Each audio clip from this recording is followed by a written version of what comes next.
Shalom, shalom, shalom. I want to give all glory, honor, and praises to Yahweh, Bahashem, Yahushai, Bahashem, Rakak Wadash. Double honors to the elders and apostles of Great Millstone. Peace, blessing, and salutations to the hopeful elect scattered abroad, teaching his word in truth and sincerity. I'm back with another lesson through the spirit and power of Yahweh Bahashem Yahushai. This is going to be a quick hit, and this is going to go into Daniel, the 7th chapter, specifically the 6th verse. And I'm going to clarify what I meant when I brought in the goat, right? The rough goat in Daniel, the 8th chapter. I'm going to clarify what I meant when I tied it to Matthew, the 25th chapter. So we're going to read this, and Lord willingly, this is going to be a quick, edifying lesson. This is Daniel, the 7th chapter, and we're going to start at the 6th verse. It says, "After this I beheld, and lo, another like a leopard, which had upon the back of it 4 wings of a fowl. The beast had also 4 heads, and dominion was given to it." So this is talking about the Greek Empire, right? The Greek Empire is being described as a leopard. So we're going to go and get Daniel 8 and 5.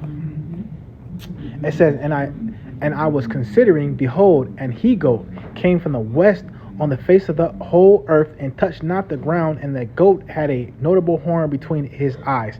Right? So in Daniel the 7th, in the 6th chapter, the Greeks are described as being a leopard, and in Daniel the 8th chapter, the Greeks are described as being a he-goat, right? And just for edification purposes, this is Daniel 8 and 20. "The ram which thou sawest having 2 horns are the kings of Media and Persia, and the rough goat is the king of Grecia, and the great horn that is between his eyes is the first king," which is Alexander the Great, is the horn that came from that rough goat.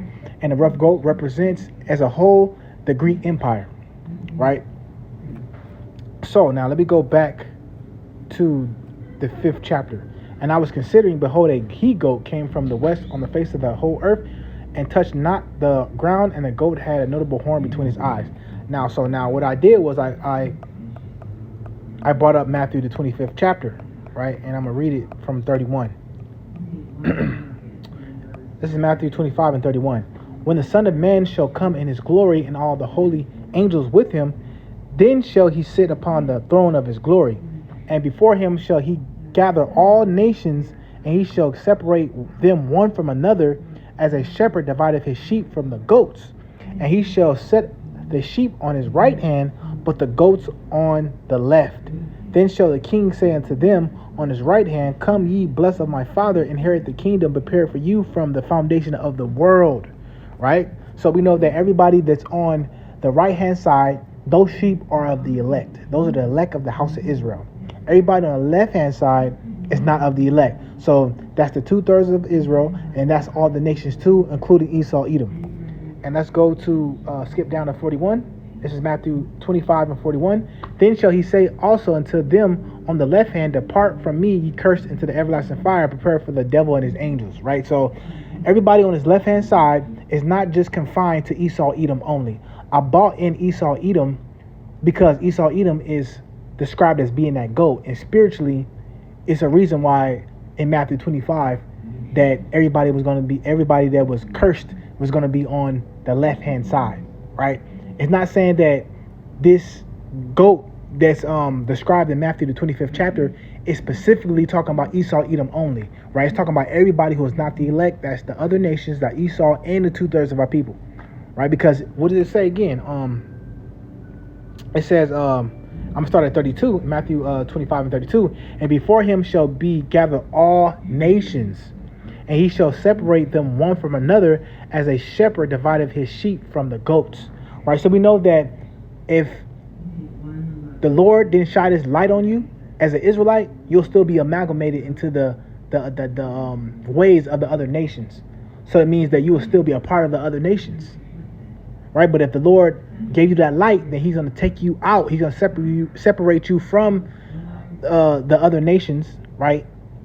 The other nations being those goats, Esau, Edom, the other nations, and he's going to make you a sheep. He's going to put you in that rightful position because of you were chosen from the foundation of the earth. So, that predestination. He's going to take you from amongst the world, like when you read in Revelations 5 and 9, and he's gonna give you that everlasting life.